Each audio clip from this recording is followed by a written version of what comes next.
What's the address emergency? Here, it's downtown Davenport. It's 332. I think it's 324 Main Street, across from the library. The Davenport lofts, I think, is what they're called. Okay, tell me exactly what happened.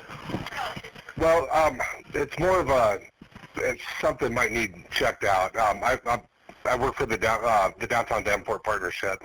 One of my guys is working.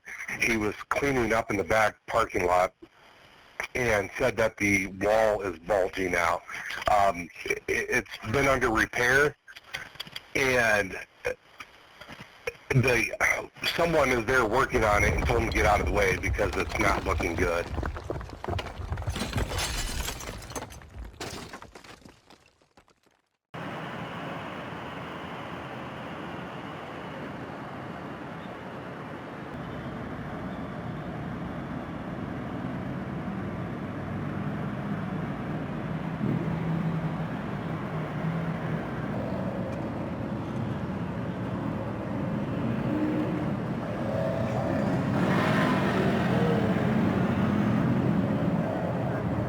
She is alive. Please stay there.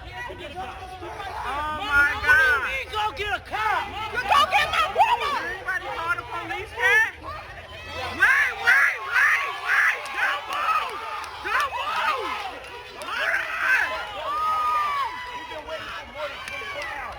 Don't move. Don't move. I told y'all she wasn't dead. You got a cop. He just came right here. Told you she wasn't dead. And they found her. Lisa says she had been hiding under her bed for more than 24 hours in a state of shock. Incredibly, the day before, officials stopped searching for survivors in the building in Davenport, Iowa, and they were planning to demolish it.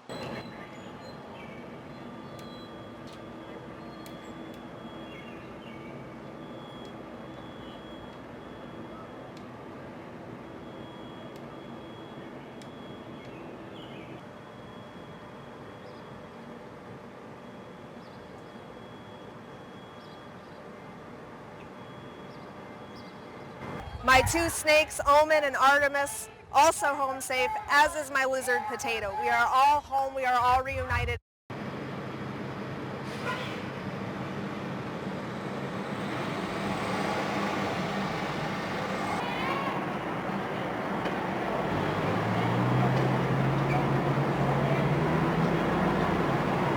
The couple lived in the fourth floor of the Davenport building. They were both home when their unit collapsed. Quenisha, also known as Peach, was under the rubble for several hours and had to get her left leg amputated above her knee. The first thing that I would like to do is just to thank God for his grace that he showed Peach. But let me be clear, there is some real anger and there's some real outrage here, because this is more than just the tragic scene of a collapse. Also, we are at a crime scene. This is a crime scene. Robert Wall, this notorious slumlord, I have no other euphemisms for a slumlord. Anytime someone chooses profit over people, that is a crime. That is a crime against humanity. Right now, Peach is struggling for her very life as a result of notorious slumlord caring more about money than the sanctity of life. We are outraged. Even there are so many people that failed Peach. There are so many people that failed the residents of this building. We have inspectors who turned a blind eye. That is criminal. When you look the other way and when you know the possibility of peril and death is imminent, that is criminal. These inspectors, they should not be allowed to examine the structural integrity of a chicken coop. This sort of gross incompetence causes pain and suffering.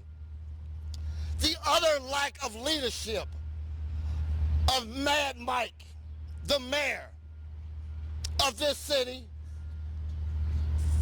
he failed us. He failed this city.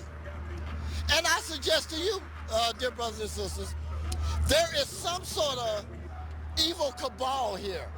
One must ask themselves some very basic questions.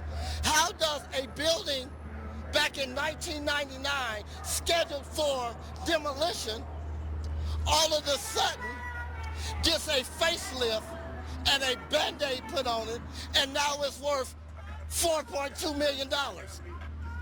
How does that happen? How does you constantly ignore as a father? And let me share with you where my outrage comes from.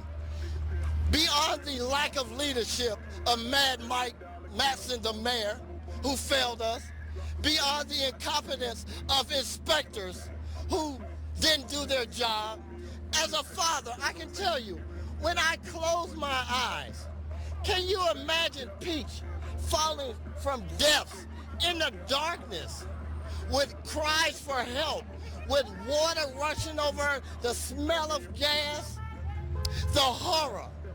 That is inhumane. That is what Robert Wold did. He took her dream and turned it into a nightmare. And I dare say to you, that is criminal. Some working class people deserve to be treated with a certain amount of dignity and respect. Why must it always be the poor and the working poor? People choose to look the other way. I submit to you that this is more than just a scene of a tragic collapse.